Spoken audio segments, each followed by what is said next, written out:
নমস্কাৰ বন্ধুসকল, স্বাগতম জনাইছো অন্য এটা গুৰুত্বপূৰ্ণ ভিডিঅ'লৈ। আমি আলোচনা কৰি আছিলোঁ HS second year political science common 2 mark question answer for 2025। হয়, আমি পলিটিকেল ছায়েন্সৰ কমন কুৱেশ্যন এনচাৰ বা অথবা ইম্পৰ্টেণ্ট কুৱেশ্যন এনচাৰবোৰ আলোচনা কৰি আছিলোঁ।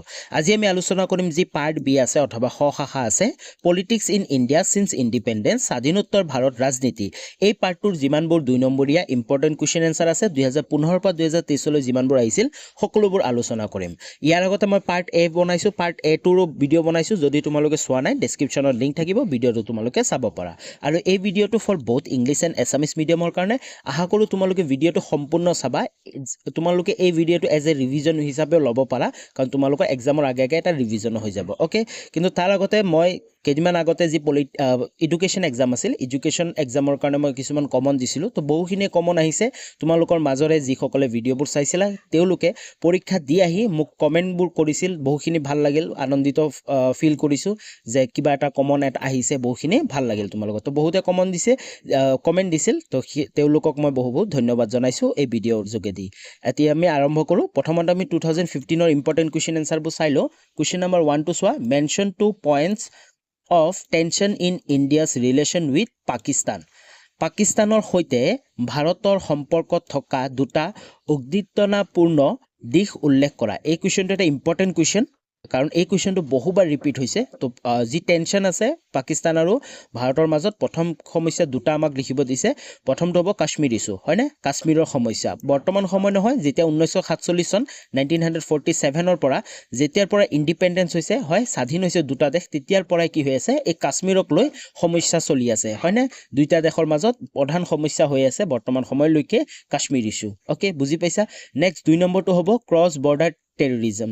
তো ক্ৰছ বৰ্ডাৰ টেৰৰিজম অথবা সীমান্ত পাৰ হৈ হোৱা সন্ত্ৰাসবাদ, যেনেকৈ পাকিস্তানৰ পৰা বিভিন্ন ধৰণৰ সন্ত্ৰাসবাদৰ কাৰণে কি হৈছে, ভাৰতবৰ্ষত বহুখিনি সন্ত্ৰাসবাদ চলি আছে। যেনেকৈ আমি উদাহৰণ দিব বিচাৰোঁ, 2008 চনত যি মুম্বাই আক্ৰমণ হৈছিল, সেইটো কিয় পৰা হৈছিল? সন্ত্ৰাসবাদৰ ফলতে হৈছিল।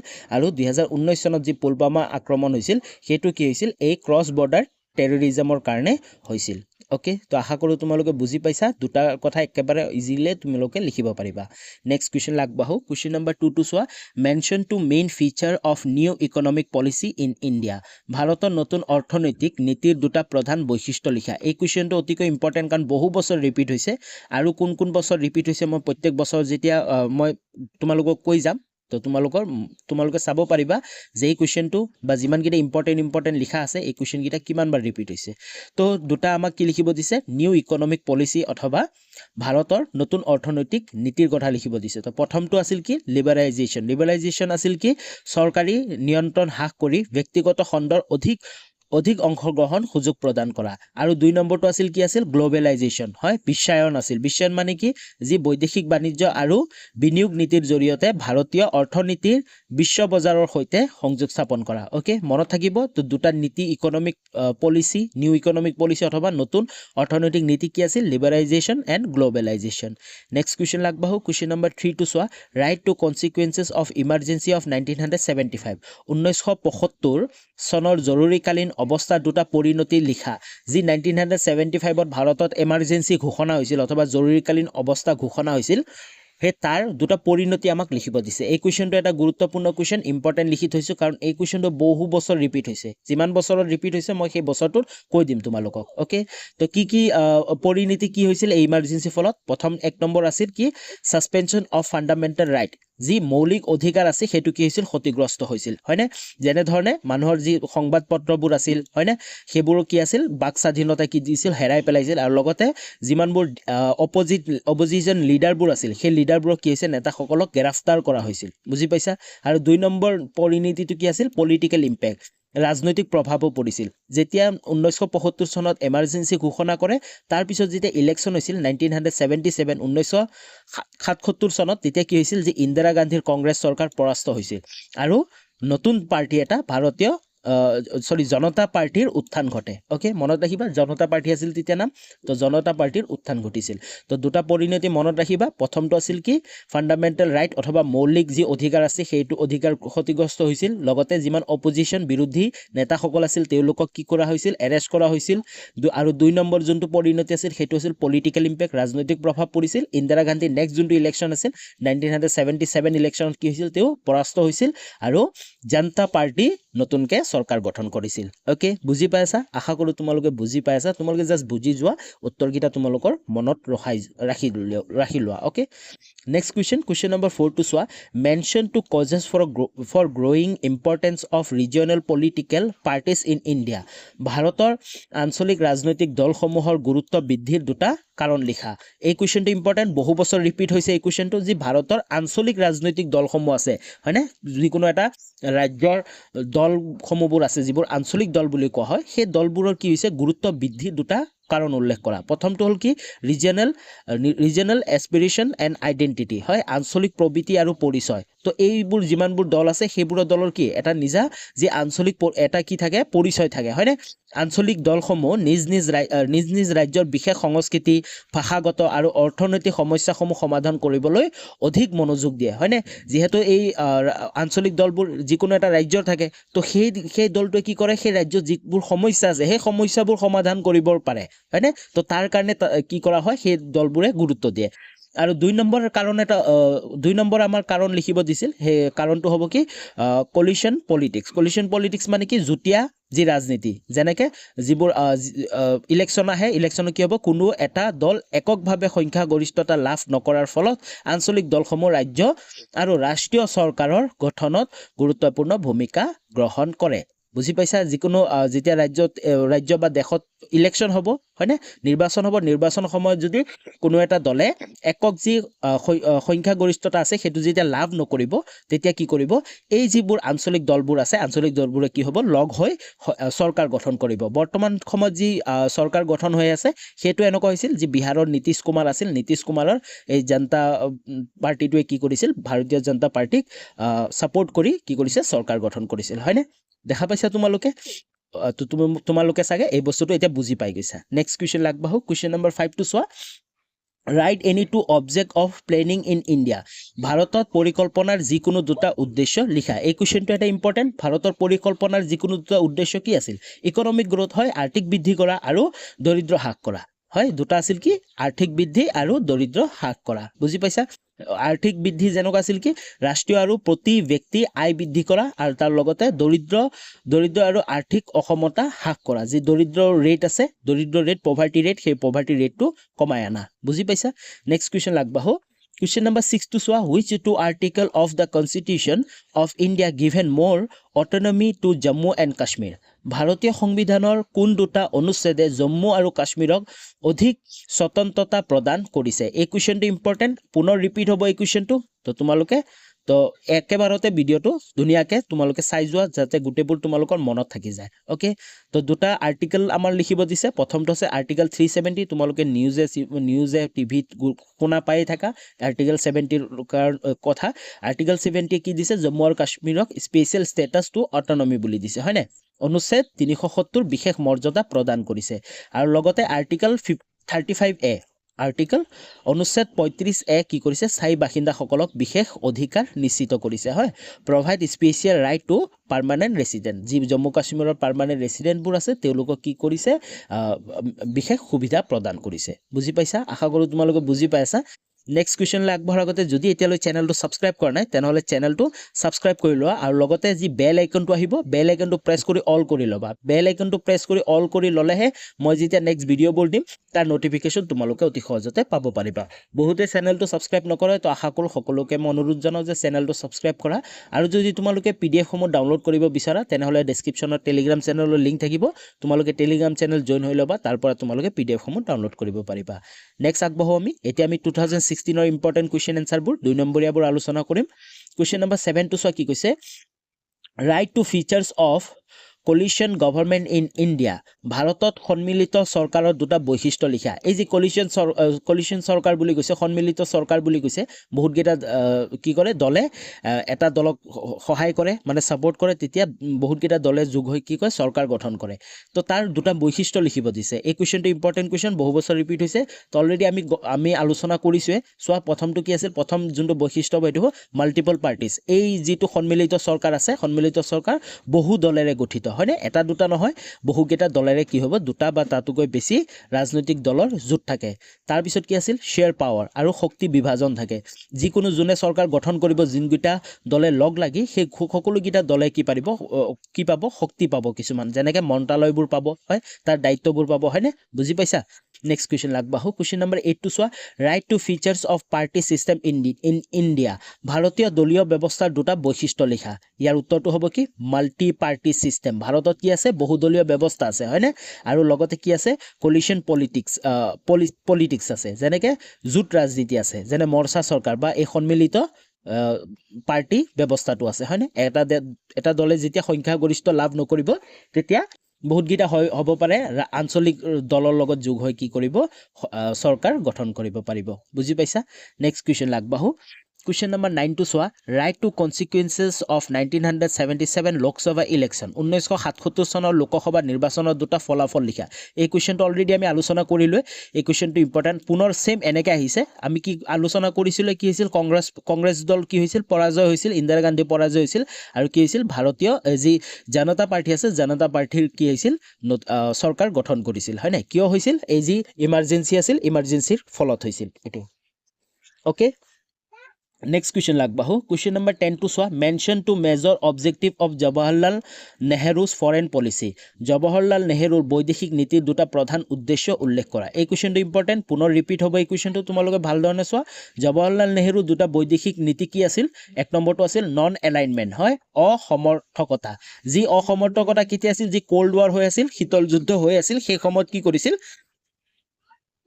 ভাৰতবৰ্ষই কি কৰিছিল USA আৰু USSRৰ মাজত যি দুটা বৃহৎ শক্তি আছে এই শক্তিৰ মাজত যেতিয়া কোল্ড ৱাৰ হৈ আছিল তেতিয়া কাকো ছাপোৰ্ট কৰা নাছিল হয় কাৰো লগত এলাইনমেণ্ট কৰা নাছিল মানে নিজা এটা কাম নিউট্ৰেল ষ্টেজত আছিল হয় না কাৰো লগত যে আমি হেৰি নকৰোঁ কি মানে কাকো আমি ছাপোৰ্ট নকৰোঁ মানে নিউট্ৰেল ষ্টেজত আছিল আৰু কি আছিল প্ৰমোটিং ৱৰ্ল্ড পিচ বিশ্ব শান্তি প্ৰচাৰ কৰিছিল জৱাহৰলাল নেহৰুৱে কি বিশ্বাস কৰিছিল বিশ্ব শান্তিত বিশ্বাস কৰিছিল আৰু যিবোৰ নতুনকৈ স্বাধীন হৈছিল ৰাষ্ট্ৰবোৰ সেই সময়ত স্বাধীন হোৱা ৰাষ্ট্ৰবোৰ কি কৰিছিল সহায় সহযোগিতা কৰিছিল ওকে আশা কৰোঁ তোমালোকে বুজি পাইছা দুটা উত্তৰটো তোমালোকে লিখিব পাৰিবা নেক্সট কুৱেশ্যন লাগবাহো কুৱেশ্যন নম্বৰ 17 টো চোৱা 11 number question what is Narmada Bachao 2017 চনৰ 11 নম্বৰ কুৱেশ্যনটো চোৱা what is Narmada Bachao movement who was the leader of this movement Narmada Bachao Andolan কি এই আন্দোলনৰ নেতৃত্ব কোনে বহন কৰিছিল ইয়াৰ উত্তৰটো চোৱা নৰ্মদা বাচাও আন্দোলন হৈছে নৰ্মদা নদীৰ ওপৰত বৃহৎ যি বান্ধ আছিল বান্ধ নিৰ্মাণৰ বিৰুদ্ধে এটা সামাজিক আন্দোলন হৈছিল তাকে নৰ্মদা বাচাও আন্দোলন বুলি কোৱা হয় আৰু সেই ডেমটোৰ নাম আছিল চৰ্দাৰ সৰোভাৰ ডেম মনত ৰাখিবা সেই ডেমটোৰ নাম আছিল চৰ্দাৰ সৰোভাৰ ডেম সেই ডেমটোৰ বিৰুদ্ধে কি হৈছিল এটা মুভমেণ্ট আন্দোলন কৰিছিল বিশেষকৈ কিয় কৰিছিল এই যি ট্ৰাইবেল এণ্ড ৰুৰেল কমিউনিটিজবোৰ আছিল and the environmental impact of such project আৰু সেই যি ডেমটোৰ ফলত কি হৈছিল যি এইবোৰ ট্ৰাইবেল এণ্ড ৰুৰেল গ্ৰাম্য বসতিবোৰ আছে যেনেকৈ আন্দোলনটো উপজাতীয় আৰু গ্ৰামীণ লোকসকলৰ স্থানচ্যুতি আৰু পৰিৱেশৰ অভাৱৰ ওপৰত গুৰুত্ব আৰোপ কৰে আৰু এই আন্দোলনটো কি কৰিছিল আমাক কোনে নেতৃত্ব কৰিছিল ইয়াৰ উত্তৰটো হ'ব মেধা পাটকাৰ মনত ৰাখিবা এই আন্দোলনটোৰ নেতৃত্ব কোনে আগবঢ়াইছিল মেধা পাটকাৰে পালন কৰিছিল ওকে আশা কৰোঁ তোমালোকে উত্তৰটো বুজি পাইছা নেক্সট কুৱেশ্যন লাগবাহো কুৱেশ্যন নম্বৰ 12 টো চোৱা when was the state reorganization act passed name any one state created under this act ৰাজ্য পুনৰ্গঠন আইন কেতিয়া গ্ৰহণ কৰা হৈছিল এই আইনৰ অধীনত সৃষ্টি হোৱা যিকোনো এখন ৰাজ্যৰ নাম লিখা এইটো ৰাজ্য হ'ব ৰাজ্যৰ নাম লিখা তো ইয়াৰ উত্তৰটো কি হ'ব এই যোনটো মনত ৰাখিবা এক নম্বৰীয়াৰ কাৰণে আহি যাব পাৰে এইটো when was the state reorganization act passed কেতিয়া পাছ হৈছিল এইটো ইয়াৰ উত্তৰটো হ'ব পাছ ইন 1956 1956 চনত গঠন কৰা হৈছিল আৰু এটা ৰাজ্যৰ নাম লিখিব দিছে সেইটো হ'ব one state created under this act is Haryana কি আছিল হাৰিয়ানা এই এক্টৰ জৰিয়তে গঠন হৈছিল বুজি পাইছা নেক্সট কুৱেশ্যন আগবাঢ়ো কুৱেশ্যন নম্বৰ 13 টো চোৱা who introduce 20 point programme in India why was it introduce ভাৰতবৰ্ষত কোনে 20 দফীয়া আঁচনি প্ৰৱৰ্তন কৰিছিল এই আঁচনি কিয় প্ৰৱৰ্তন কৰা হৈছিল ইয়াৰ উত্তৰটো চোৱা এই যি 20 পইণ্ট প্ৰগ্ৰাম অথবা 20 দফীয়া আঁচনি কোনে প্ৰৱৰ্তন কৰিছিল ইন্দিৰা গান্ধী কোনে ইন্দিৰা গান্ধীয়ে কিমান চনত 1975 1975 চনত কৰিছিল প্ৰৱৰ্তন কৰিছিল এই আঁচনিটো কিয় কৰিছিল ইয়াৰ উত্তৰটো হ'ব এই আঁচনিৰ লক্ষ্য আছিল দৰিদ্ৰ শিক্ষা গ্ৰাম্য উন্নয়ন আৰু ঘৰবাৰ মুকলি কৰা আদি নানা সামাজিক অৰ্থনৈতিক আৰু প্ৰশাসনিক সমস্যা সমাধান কৰা তো ইয়াৰ কাৰণ মেইন কিয় কৰিছিল যিমানবোৰ ইস্যুজবোৰ আছে যেনে ইনক্লুডিং পভাৰ্টি দৰিদ্ৰতা এডুকেশ্যন শিক্ষা ৰুৰেল ডেভেলপমেণ্ট হয় গ্ৰাম্য বিকাশৰ আৰু corruption aimed for more equitable and just society বুজি পাইছা নেক্সট কুৱেশ্যন আগবাঢ়ো কুৱেশ্যন নম্বৰ 14 টো চোৱা write two causes of the emergence of communalism in India ভাৰতত সাম্প্ৰদায়িকতাৰ উদ্ভৱৰ দুটা কাৰণ লিখা যি ভাৰতৰ সাম্প্ৰদায়িকতা এটা সমস্যা হয় হেতুৰ উদ্ভৱ হোৱা দুটা কাৰণ লিখিব দিছে এই কুৱেশ্যনটো বহুত ইম্পৰ্টেণ্ট কাৰণ বহুতবাৰ ৰিপিট হৈছে তো ইয়াৰ উত্তৰটো হ'ব কি কলোনিয়েল লিগেসি যি ঔপনিৱেশ পৰিসৰ আছিল ব্ৰিটিছ বিভাজন আৰু শাসনৰ নীতিৰ ফলত ভাৰতীয় ধৰ্মীয় বিভাজন মানে বহাইছিল হয়নে যি ব্ৰিটিছে শাসন কৰাৰ সময়ত বিভিন্ন ধৰণৰ তেওঁলোকৰ যি চুক্তিবোৰ আছিল তেওঁলোকৰ যিবোৰ নীতিবোৰ আছিল সেই নীতিবোৰৰ পৰা কি হৈছিল ভাৰতত ধৰ্মীয় বিভাজন বেছিকৈ হৈছিল হয়নে তেওঁলোকে কৰিছিল কি ডিভাইড এণ্ড ৰুল সেই পলিচি মতে শাসন কৰি গৈছিল তো তাৰ কাৰণে সেই সময়ৰ পৰাই বৰ্তমান সময়তো যদি ভাৰতত যি সাম্প্ৰদায়িকতা ধৰ্মৰ নামত যদি কিবা কিবি হৈ আছে তাৰ মেইন কাৰণে যাব এই কলোনিয়েল লিগেচিটো যাব ঔপনিৱেশ যি ব্ৰিটিছ শাসনকালৰ পৰাই এই বস্তুটো ষ্টাৰ্টিং হৈছে অ'কে ব্ৰিটিছে এই বস্তুটো ষ্টাৰ্ট কৰি গৈছিল তো তাৰ পৰাই বৰ্তমান সময়ৰ সমস্যাবোৰ চলি থাকে আৰু 2 নম্বৰটো কি হ'ব পলিটিকেল মেনিপুলেশ্যন যেনে ৰাজনৈতিক দুৰৱস্থা যেনে ৰাজনীতিবিদসকলে বাছনিৰ বাবে অথবা ইলেকশ্যনৰ কাৰণে বা ইলেকশ্যনৰ বাবে ধৰ্মীয় চিনাকি ব্যৱহাৰ কৰি সমাজৰ মঞ্চ বিভাজন কৰে তো ৰাজনীতিবিদসকলেও কি কৰে বিভিন্ন ধৰণৰ তেওঁলোকৰ ইলেকশ্যনৰ আগত ভাষণৰ সময়তো এই তেওঁলোকে এই ডিভাইড এণ্ড ৰুল অথবা এই সমাজৰ মঞ্চ বিভাজন কৰে বুজি পাইছা তো এই দুটা তোমালোকে লিখিলে কাৰেক্ট হৈ যাব নেক্সট কুৱেশ্যন আগবাঢ়ো কুৱেশ্যন নম্বৰ 15 টো চোৱা write two reason responsible for growing importance of regional political parties in Indian politics ভাৰতীয় ৰাজনীতিত আঞ্চলিক ৰাজনৈতিক দলসমূহৰ গুৰুত্ব বৃদ্ধিৰ দুটা কাৰণ লিখা অলৰেডি আলোচনা কৰিলোঁ এই কুৱেশ্যনটো ইম্পৰ্টেণ্ট ৰিপিট হৈ গৈছে হয়নে এই কুৱেশ্যনটো আমাৰ ৰিপিট হৈ গৈছে আমি অলৰেডি আলোচনা কৰি আহিছিলোঁ যি আঞ্চলিক ৰাজনৈতিক দলসমূহ আছে তাৰ গুৰুত্বৰ বিষয়ে আলোচনা কৰিছিলোঁ হয় তো আশা কৰোঁ তোমালোকে উত্তৰটো বুজি পাইছা নেক্সট কুৱেশ্যন আগবাঢ়ো কুৱেশ্যন নম্বৰ 16 টো চোৱা when was election commission in India formed who was the first chief election commissioner of India ভাৰতৰ নিৰ্বাচনী আয়োগ কেতিয়া গঠন কৰা হৈছিল ভাৰতৰ প্ৰথমগৰাকী মুখ্য নিৰ্বাচনী আয়ুক্ত কোন আছিল এইটো গুৰুত্বপূৰ্ণ কাৰণ এই কুৱেশ্যনটো বহুবাৰ ৰিপিট হৈছে তো মন কৰি তোমালোকে চাই ল'বা ৰিপিট হোৱা কুৱেশ্যনবোৰ বহু বছৰ ৰিপিট হয় এই বছৰ অহাৰ বহুখিনি সম্ভাৱনা আছে তো ইয়াৰ উত্তৰটো হ'ব The Election Commission of India was formed on 25th January 1950 25 জানুৱাৰী 1950 চনত কি হৈছিল গঠন হৈছিল আৰু প্ৰথম যি চিফ ইলেকশ্যন কমিশনাৰ কোন আছিল শ্ৰী সুকুমাৰ সেন কোন আছিল শ্ৰী সুকুমাৰ সেন আছিল বুজি পাইছা মনত ৰাখিবা 1 নম্বৰীয়াও কুৱেশ্যন আহি যায় when was election commission in India formed কেতিয়া গঠন হৈছিল ভাৰত নিৰ্বাচনী আয়োগ কেতিয়া গঠন হৈছিল 26 জানুৱাৰী 1950 চনত আৰু প্ৰথম কোন আছিল নিৰ্বাচনী আয়ুক্ত কোন আছিল সুকুমাৰ সেন আছিল অলৰেডি আহিছিল আলোচনা কৰিছিল 1 নম্বৰীয়া ভিডিঅ'ত নেক্সট কুৱেশ্যন আগবাঢ়ো এতিয়া আমি 2018 ৰ কুৱেশ্যন আনসাৰবোৰ আলোচনা কৰিম কুৱেশ্যন নম্বৰ 17 টো চোৱা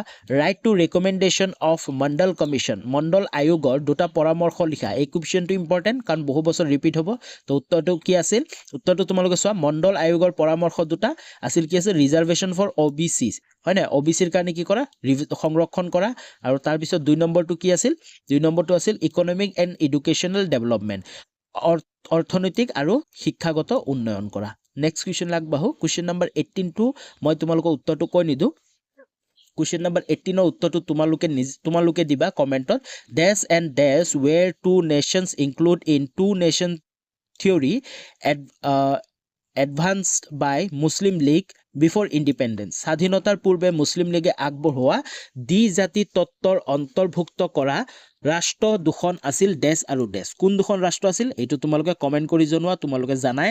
ওকে, নেক্সট কুৱেশ্যন আগবাঢ়ো। তোমালোকে কমেন্ট কৰাৰ সময়ত কুৱেশ্যন নাম্বাৰটো লিখি ল'বা, 18 নম্বৰ কুৱেশ্যন বুলি তোমালোকে উত্তৰটো লিখিবা। ওকে, নেক্সট কুৱেশ্যন 19 নম্বৰ কুৱেশ্যনটো চোৱা। Write two feature of coalition government. সংযুক্ত চৰকাৰৰ দুটা বৈশিষ্ট্য লিখা। অলৰেডি আমি আলোচনা কৰি আহিছোঁ হয়নে? পাৱাৰ শ্বেয়াৰিং আৰু কি আছিল? পাৱাৰ শ্বেয়াৰিং আছিল আৰু কনচেনচাছ বেছড ডিচিশ্যন মেকিং হয়। সমযোগ হৈ কি ভিত্তিক সিদ্ধান্ত লোৱা। যিকোনো সিদ্ধান্ত ল'লে গোটেইকেইটা যিমানবোৰ দলে কি কৰিব, চৰকাৰ গঠন কৰিব, সকলোৱে মিলি কেনে যিকোনো এটা সিদ্ধান্ত ল'ব। অ'কে, আৰু পাৱাৰ শ্বেয়াৰিং, সকলোৰ ওচৰতে কি থাকিব? পাৱাৰ থাকিব, তেওঁলোকৰ পজিশ্যনবোৰ থাকিব, তেওঁলোকৰ মন্ত্ৰিত্ব থাকিব। বুজি পাইছা? নেক্সট কুৱেশ্যন আগবাঢ়ো। Question number 22 চোৱা। What were the two reasons which lead to the mid-term election in 1980? 1980 চনত মধ্যৱৰ্তীকালীন নিৰ্বাচন অনুষ্ঠিত কৰিবলগীয়া হোৱা দুটা কাৰণ কি কি? 1980 চনত যেতিয়া মধ্যৱৰ্তী ইলেকশ্যন পতা হৈছিল তাৰ কাৰণ কি আছিল? দুটা কাৰণ আমাক লিখিব দিছে। তো ইয়াৰ উত্তৰটো হ'ব political instability due to the internal conflict with the Janata party. যি জনতা দলে আছিল, জনতা দলৰ যি ৰাজনৈতিক পৰিস্থিতি অস্থিৰতা হৈ গৈছিল, তাৰ বাবে কি হৈছিল? আকৌ পুনৰ যি মধ্যৱৰ্তীকালীন নিৰ্বাচন পতা হৈছিল। আৰু 2 নম্বৰটো আছিল loss of majority and the inability of the government to function effectively. আৰু সংখ্যাগৰিষ্ঠতা হেৰুৱাইছিল হয়, জনতা পাৰ্টীয়ে সংখ্যাগৰিষ্ঠতা হেৰুৱাইছিল, যাৰ ফলত চৰকাৰৰ সঠিকভাৱে কাম কৰিব নোৱাৰা হৈছিল। তো তাৰ কাৰণে কি হৈছিল? নতুনকৈ পুনৰ মধ্যৱৰ্তীকালীন ইলেকশ্যন কৰা হৈছিল। বুজি পাইছা তোমালোকে? নেক্সট কুৱেশ্যন আগবাঢ়ো। কুৱেশ্যন নম্বৰ 21 টো চোৱা। Write any two feature of Indian foreign policy. ভাৰতৰ বৈদেশিক নীতিৰ যিকোনো দুটা বৈশিষ্ট্য লিখা। অলৰেডি আমি আলোচনা কৰিলোঁ, জৱাহৰলাল নেহৰুৰ যি কুৱেশ্যনটো আছিল তাতে আছিল নন এলাইনমেণ্ট আছিল আৰু কি আছিল? পঞ্চশীল নীতি আছিল হয়নে? পঞ্চশীল নীতিৰ ফলত কি আছিল? তেওঁলোকে যিবোৰ নেশ্যনবোৰ আছিল, নতুনকৈ বেলেগ দেশৰ মাজত যিবোৰ কি চলি থাকে, সমস্যা চলি থাকে, তাত কোনো ইণ্টাৰফাৰেঞ্চ নকৰা হয়, তাৰ মাজত নোযোৱা। বুজি পাইছা? নেক্সট কুৱেশ্যন আগবাঢ়ো। কুৱেশ্যন নম্বৰ 22 টো চোৱা। What is grand alliance in the context of Indian politics? ভাৰতীয় ৰাজনীতিৰ পৰিপ্ৰেক্ষিতত বিশাল মিত্ৰতা মানে কি? বিশাল মিত্ৰতা মানে হৈছে, ভাৰতীয় ৰাজনীতিত বিশাল মিত্ৰতা হৈছে কেইবাটাও ৰাজনৈতিক দল এটা জোঁট যি প্ৰধান দলটোৰ বিৰুদ্ধে একেলগে হৈ নিৰ্বাচন প্ৰতিনিধিত্ব কৰে। এইটো বিপক্ষ ভোট একত্ৰিত কৰি শক্তিশালী বিকল্প চৰকাৰ গঠনৰ লক্ষ্যৰে গঠিত হয়। আৰু এইটো আছিল যি বিশাল মিত্ৰতা, অথবা ইলেকশ্যনৰ আগে আগে বহুকেইটা দল কি হৈ যায়? একগোট হৈ যাব হয় নে? একগোট হৈ তেওঁলোকৰ যিমানবোৰ ভোট আছে, বিৰোধী এটা দলৰ বিৰুদ্ধে কি কৰিব? তেওঁলোকে ইলেকশ্যন খেলিব, বহুতকেইটা হয় নে? 4, 5টা 7টা 8টা বহুতকেইটা দল কি হ'ব? এক লগ হৈ কেনে এই যিকোনো এটা দলৰ বিৰুদ্ধে ইলেকশ্যন খেলিব, যাতে তেওঁলোকে জয় হয়। বুজি পাইছা? তাকে কি বুলি কোৱা হয়? বিশাল মিত্ৰতা, গ্ৰেণ্ড এলায়েন্স বুলি কোৱা হয়। অ'কে, নেক্সট কুৱেশ্যন আগবাঢ়ো। এতিয়া আমি 2019ৰ 2 নম্বৰীয়া প্ৰশ্নোত্তৰবোৰ আলোচনা কৰিম। 23 নম্বৰ কুৱেশ্যনটো চোৱা। ৱেন ৱাজ ভাৰতীয় Jana Sangh formed? Who was the founder president of Jana Sangh? ভাৰতীয় জনসংঘ কেতিয়া গঠন হৈছিল? ভাৰতীয় জনসংঘৰ প্ৰতিষ্ঠাপক সভাপতি কোন আছিল? এই কুৱেশ্যনটো অতিকৈ ইম্পৰ্টেণ্ট। এই কুৱেশ্যনটো বহুবাৰ ৰিপিট হৈছে, ইয়াৰ উত্তৰটো চাই লোৱা। যি ভাৰতীয় জনসংঘ আছিল কেতিয়া গঠন হৈছিল? 1951 হয়, 1951 চনত গঠন হৈছিল। আৰু ইয়াৰ ফাউণ্ডাৰ প্ৰেচিডেণ্ট কোন আছিল? শ্যাম প্ৰসাদ মুখাৰ্জী আছিল হয়। শ্যাম প্ৰসাদ মুখোপাধ্যায় আছিল ফাউণ্ডাৰ, প্ৰতিষ্ঠাপক আছিল। বুজি পাইছা? নেক্সট কুৱেশ্যন আগবাঢ়ো। কুৱেশ্যন নম্বৰ 24 টো চোৱা। On which date was the draft of the Indian constitution signed and when it came into force?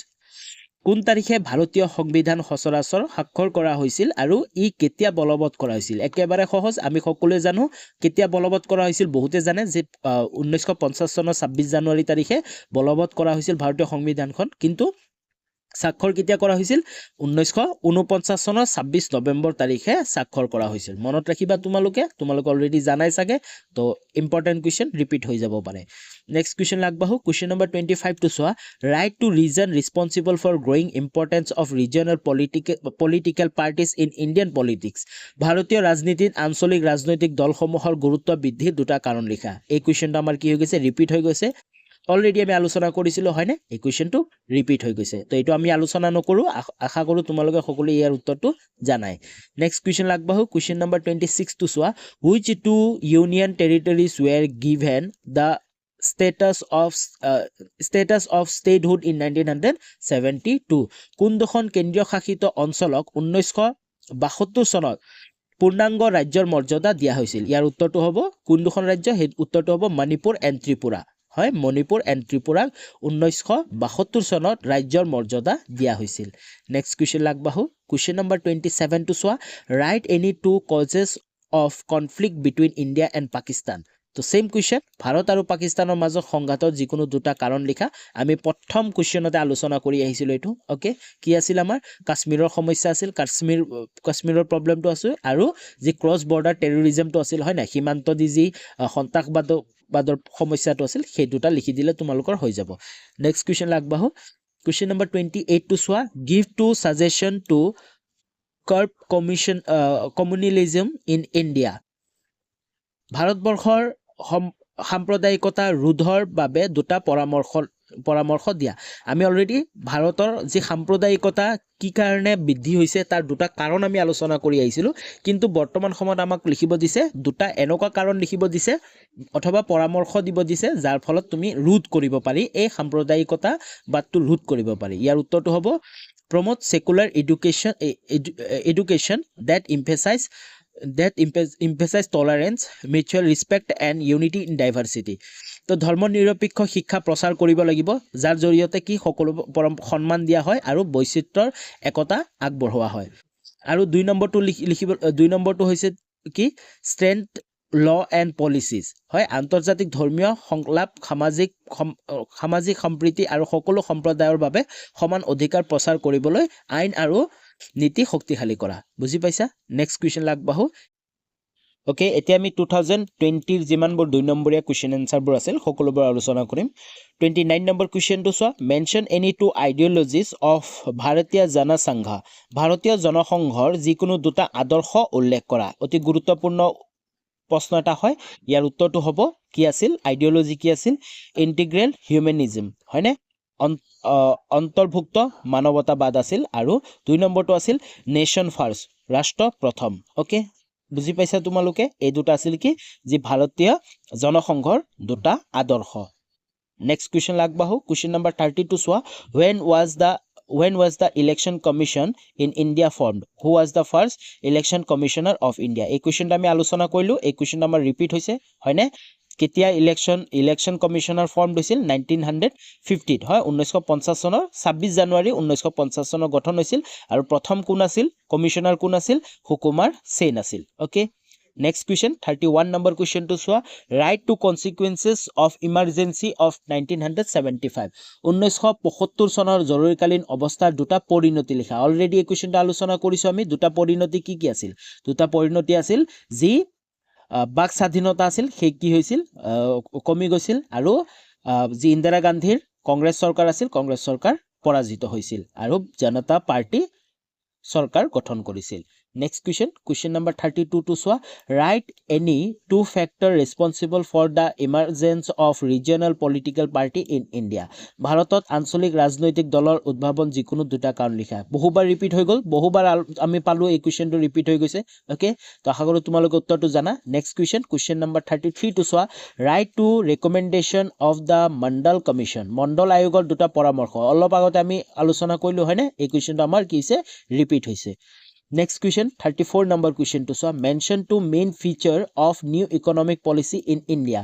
ভাৰতৰ নতুন অৰ্থনৈতিক নীতিৰ দুটা প্ৰধান বৈশিষ্ট্য উল্লেখ কৰা এই কুৱেশ্যনটো আমি আলোচনা কৰি আহিছো এই কুৱেশ্যনটো আমাৰ ৰিপিট হৈ গৈছে হয়নে দুটা কি আছিল তোমালোকে কমেন্ট কৰি জনাবা ইয়াৰ দুটা আছিল যি লিবাৰাইজেশ্যন কৰা আৰু গ্লোবেলাইজেশ্যন কৰা নেক্সট কুৱেশ্যন আগবাঢ়ো এতিয়া আমি 2022 দুই নম্বৰীয়া ইম্পৰ্টেন্ট কুৱেশ্যন আনসাৰবোৰ আলোচনা কৰিম কুৱেশ্যন নম্বৰ 35 to চোৱা when was the Bharatiya Jana Sangha formed who was the founder president of Jana Sangha এই কুৱেশ্যনটো আমাৰ ৰিপিট হৈছে পুনৰবাৰ লিখি দিছোঁ, কিন্তু এই কুৱেশ্যনটো আমি আলোচনা কৰিছোঁ। কেতিয়া জনসংঘ ফৰ্ম হৈছিল? 1951। তোমালোকে কনফিউজ নহ'বা, ইলেকশ্যন কমিশ্যন কেতিয়া ফৰ্ম হৈছিল আমাৰ 1950ত হৈছিল। চোৱা মনত কৰিবা, 1950 চনত কি হৈছিল আমাৰ, যি ভাৰতৰ নিৰ্বাচনী আয়োগ গঠন হৈছিল, আৰু তেওঁ প্ৰথম কি আছিল, মুখ্য নিৰ্বাচনী আয়ুক্ত কোন আছিল? আছিল সুকুমাৰ সেন।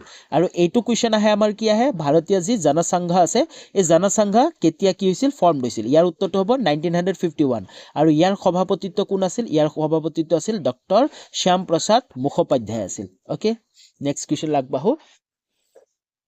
কুৱেশ্যন নম্বৰ 36 টো চোৱা, write the name of write the name and symbol of any two national political party in India. ভাৰতৰ যিকোনো দুটা ৰাষ্ট্ৰীয় ৰাজনৈতিক দলৰ নাম আৰু প্ৰতীক লিখা। হয়, ভাৰতৰ ৰাষ্ট্ৰীয় ৰাজনৈতিক দল এটাৰ নাম মই লিখি দিছোঁ, ভাৰতীয় জনতা পাৰ্টি বিজেপি, আৰু ইয়াৰ চিম্বলটো লিখা নাই। ইয়াৰ চিম্বলটো হ'ব কি? লোটাছ অথবা পদুম। কিন্তু 2 নম্বৰ আৰু এটা পাৰ্টি আছে, যি পাৰ্টিটো তোমালোকে কমেণ্ট কৰি জনাবা। তোমালোকে ধুনীয়াকৈ লিখি দিবা। 36 নম্বৰ কুৱেশ্যনৰ উত্তৰটো কি হ'ব? সেই পাৰ্টিটোৰ নাম লিখিবা আৰু তাৰ চিম্বলটো কি, এই চিম্বলটো তোমালোকে লিখি কেনে কমেণ্ট কৰিবা। অ'কে, নেক্সট কুৱেশ্যন আগবাঢ়ো। কুৱেশ্যন নম্বৰ 37 টো চোৱা, write two consequences of 1977 Lok Sabha election. 1977 চনৰ লোকসভা নিৰ্বাচনৰ দুটা পৰিণতি লিখা। অলৰেডি আমি আলোচনা কৰিছোঁ, এই কুৱেশ্যনটো আমাৰ ৰিপিট হৈ গৈছে, হয়নে? 77 ইলেকশ্যনত কি হৈছিল সেইখিনি আমি আলোচনা কৰিছোঁ। অ'কে, নেক্সট কুৱেশ্যন আগবাঢ়ো। কুৱেশ্যন নম্বৰ 38 টো চোৱা, write any two features of coalition government in India. ভাৰতৰ সন্মিলিত চৰকাৰৰ যিকোনো দুটা বৈশিষ্ট্য লিখা। এই কুৱেশ্যনটো আমাৰ ৰিপিট হৈ গৈছে, হয়নে? পাৱাৰ শ্বেয়াৰিং আছিল আৰু ইনষ্টেবিলিটি আছিল, হয়নে? তো তোমালোকে পঢ়ি ল'ব পাৰা, কিন্তু এই কুৱেশ্যনটো আমি ৰিপিট হৈছে, আমি আলোচনা কৰি আহিছোঁ। নেক্সট কুৱেশ্যন আগবাঢ়ো। 39 নম্বৰ কুৱেশ্যনটো চোৱা, এইটো 2 হ'ব। Write two causes of emergence of communalism in India. ভাৰতত সাম্প্ৰদায়িকতা উদ্ভৱ হোৱা দুটা কাৰণ। এই কুৱেশ্যনটো আমি আলোচনা কৰিছোঁ, এই কুৱেশ্যনটো আমাৰ ৰিপিট হৈছে। Okay, next question.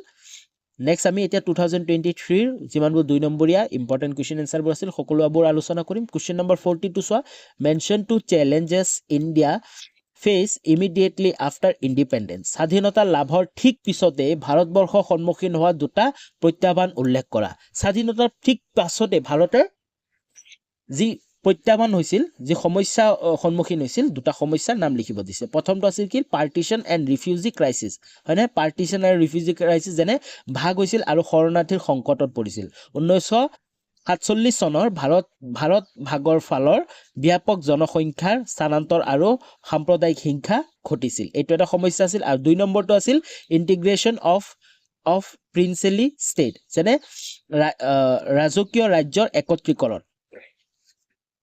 বহুতো ৰাজকীয় ৰাজ্য, যিবোৰ ৰজাই শাসন কৰি আছিল, ৰাজকীয় ৰাজ্য ভাৰতৰ অংশ নাছিল আৰু সিহঁতক স্বাধীন ভাৰতৰ সৈতে একত্ৰিত কৰা প্ৰয়োজন হৈছিল, হয়নে? ভাৰত যদিও স্বাধীন হৈছিল, কিন্তু ভাৰতৰ মাজতে ভাৰতবৰ্ষৰ মাজতে বহুতকেইটা এনেকুৱা ঠাই আছে য'ত ৰজাই শাসন কৰি আছিল। সেইবোৰ তেতিয়ালৈ কিন্তু স্বাধীনতা হোৱাৰ পিছতো ভাৰতৰ লগত হোৱা নাছিল। তাৰপিছত ভাৰতৰ পিছত লাহে লাহে গৈ সেইবোৰ কি হৈছিল? ভাৰতৰ ভাগ হৈছে। অ'কে, ভাৰতৰ অংশ হৈছিল।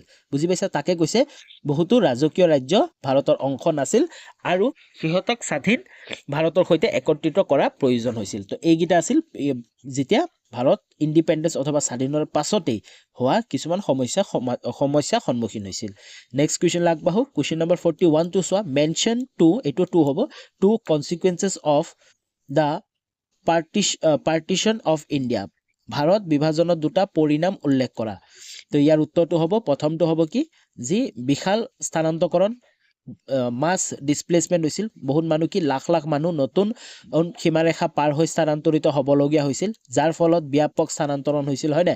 পাকিস্তানত গৈছিল বহুত মানুহ পাকিস্তানৰ পৰা ভাৰতবৰ্ষলৈ আহিছিল, এনেকুৱা স্থানান্তৰিত হৈছিল। আৰু লগতে কি হৈছিল? কমিউনেল ভায়লেঞ্চ হৈছিল, যি সাম্প্ৰদায়িক হিংসাবোৰ আছিল, সেই হিংসাবোৰ সৃষ্টি হৈছিল। যেনে বিভাজনে হিন্দু, মুছলমান আৰু শিখৰ মাজত হিংসাত্মক সংঘৰ্ষ সৃষ্টি কৰিছিল, যাৰ ফলত হাজাৰ হাজাৰ মানুহ জীৱন হেৰাইছিল, হয়নে? তো এইবোৰ আছিল কি? বিভাজনৰ ফলত হোৱা পৰিণাম আছিল। Next question lagbahu. Question number 42 to soa. Who was the official Congress candidates for the presidential election in 1969? Who won the election? 1969 চনত ৰাষ্ট্ৰপতি নিৰ্বাচনত কংগ্ৰেছৰ দলীয় প্ৰাৰ্থী কোন আছিল? নিৰ্বাচনটো কোনে জয়লাভ কৰিছিল? ইয়াৰ উত্তৰটো হ'ব সেই প্ৰাৰ্থীজন কোন আছিল? তেওঁ আছিল VV গিৰি। কোন আছিল? V.V গিৰি আছিল। আৰু he won the election by securing the majority of vote। আৰু সকলোতকৈ বেছি ভোট মেজৰিটি ভোট পাই তেওঁ কি হৈছিল? জয়লাভ কৰিছিল। মনত থাকিব তোমালোকৰ। নেক্সট কুৱেশ্যন আগবাঢ়ো। কুৱেশ্যন নম্বৰ 44 টো চোৱা। What do you mean by defection? হয়নে? দল ত্যাগ বুলিলে কি বুজা? ইয়াৰ উত্তৰটো হ'ব দল ত্যাগ অৰ্থ হৈছে নিজৰ ৰাজনৈতিক দল বা গোট পৰিত্যাগ কৰি আন এক দল বা গোটৰ সৈতে যোগদান কৰা, বিশেষকৈ ব্যক্তিগত বা ৰাজনৈতিক লাভৰ বাবে। হয়নে? তাকে কি বুলি কোৱা হয়? দল ত্যাগ বুলি কোৱা হয়। যেনে আমি পলিটিক্সক দেখাই পাওঁ, বহুত মন্ত্ৰীসকলে কি কৰে? এটা দল ত্যাগ কৰি অন্য এটা দলত কি কৰে? যোগদান কৰে। তো তাকে কি বুলি কোৱা হয়? দল ত্যাগ বুলি কোৱা হয়। নেক্সট কুৱেশ্যন আগবাঢ়ো। কুৱেশ্যন নম্বৰ 44 টো চোৱা। Mention two consequences of Mizoram according signed in 1986। 1986 চনত স্বাক্ষৰিত হোৱা মিজোৰামৰ চুক্তিৰ দুটা পৰিনীতি উল্লেখ কৰা। ইয়াৰ উত্তৰটো হ'ব যি 1986 চনত মিজোৰাম চুক্তিৰ পৰিমাণ স্বৰূপে মিজোৰামক পূৰ্ণ ৰাজ্য হিচাপে পৰিগণিত কৰা হৈছিল, যি ভাৰতৰ 23তম ৰাজ্য হয়। যি ভাৰতৰ 23তম ৰাজ্য হৈছিল মিজোৰাম। আৰু তাৰ লগতে এই মিজোৰামৰ ৰাষ্ট্ৰীয়কৰণ যোনটো MNF আছিল, এক সহস্ৰ গোট হিচাপে মুচি পেলাই বহুতো পূৰ্বৰ সশস্ত্ৰ বিদ্ৰোহীসকলৰ পুনৰাবিষ্কৃত কৰা হৈছিল। অ'কে, বুজি পাইছা তোমালোকে? অলপ গাটো বেয়া হৈ আছে, তো তাৰ কাৰণে কিছুমান অলপ প্ৰব্লেম হৈ আছে। নেক্সট কুৱেশ্যন 45 নম্বৰ কুৱেশ্যনটো চোৱা। মেনশ্যন সেম 2 হ'ব, এইটো 2 হ'ব। Mention two features of population movement in India. ভাৰতৰ গণ আন্দোলনসমূহৰ দুটা বৈশিষ্ট্য উল্লেখ কৰা। তো ইয়াৰ উত্তৰটো কি আছিল? ভাৰতৰ গণ আন্দোলনৰ দুটা বৈশিষ্ট্য আছিল কি? মাছ পাৰ্টিচিপেশ্যন, হয়, জনপ্ৰিয় অংশগ্ৰহণ, আৰু নন ভায়োলেন্স এপ্ৰ'চ, অহিংসা পন্থা আছিল। নেক্সট কুৱেশ্যন আগবাঢ়ো। কুৱেশ্যন নম্বৰ 46 টো চোৱা। Write two causes of origin of regionalism in India. ভাৰতবৰ্ষত আঞ্চলিকতাবাদৰ উৎপত্তিৰ দুটা কাৰণ লিখা। অলৰেডি আমি আলোচনা কৰিলোঁ। এই কুৱেশ্যনটো আমাৰ কি হৈছে? ৰিপিট হৈ গৈছে। নেক্সট কুৱেশ্যন আগবাঢ়ো। 47 নম্বৰ কুৱেশ্যনটো চোৱা। Write any two features of coalition government in India. ভাৰতত সন্মিলিত চৰকাৰৰ যিকোনো দুটা বৈশিষ্ট্য লিখা। অলৰেডি আমি আলোচনা কৰিছোঁ। এই কুৱেশ্যনটো আমাৰ কি হৈছে? ৰিপিট হৈ গৈছে। অ'কে, নেক্সট কুৱেশ্যন আগবাঢ়ো। কুৱেশ্যন নম্বৰ 48 টো চোৱা। Write two consequences of 1977 Lok Sabha election. 1977 চনৰ লোকসভা নিৰ্বাচনৰ দুটা ফলাফল লিখা। বহুবাৰ ৰিপিট হৈ গৈছে, বহুবাৰ আমি পাইছোঁ ৰিপিট বুলি, হয়নে? ইয়াৰ উত্তৰটো তোমালোকে জানা কি হৈছিল? নেক্সট কুৱেশ্যন 49 নম্বৰ কুৱেশ্যনটো চোৱা। Mention two consequences of national emergency declare in 1975। 1975 চনত ঘোষণা কৰা জাতীয় জৰুৰীকালীন অৱস্থাৰ দুটা পৰিণতি উল্লেখ কৰা। তো সেম কুৱেশ্যন বাৰে বাৰে আমাৰ ৰিপিট হৈছে এই কুৱেশ্যনকেইটা। তো কি আছিল? মৌলিক যি অধিকাৰ আছে স্থগিত কৰা হৈছিল, হয়নে? বিভিন্ন যি অপনেণ্ট নেতাবোৰ আছিল, সেই নেতাবোৰক কি হৈছিল? গ্ৰেপ্তাৰ কৰা হৈছিল। আৰু ক্ষমতাৰ কেন্দ্ৰীকৰণ কৰা হৈছিল। কেন্দ্ৰীয় চৰকাৰে ব্যাপক ক্ষমতা লাভ কৰিছিল। যি কেন্দ্ৰীয় চৰকাৰ আছিল, কেন্দ্ৰীয় চৰকাৰৰ হাতত গোটেইখিনি কি কৰিছিল? ক্ষমতা যি পাৱাৰ আছিল, পাৱাৰখিনি লৈ লৈছিল। আৰু ৰাজ্য চৰকাৰৰ ক্ষমতা সৰু হৈছিল। যি ৰাজ্য চৰকাৰবোৰ আছিল সেইবোৰৰ ক্ষমতা একেবাৰে নাইকিয়া হৈ গৈছিল। অ'কে, তো আশা কৰোঁ তোমালোকে বুজি পাইছা।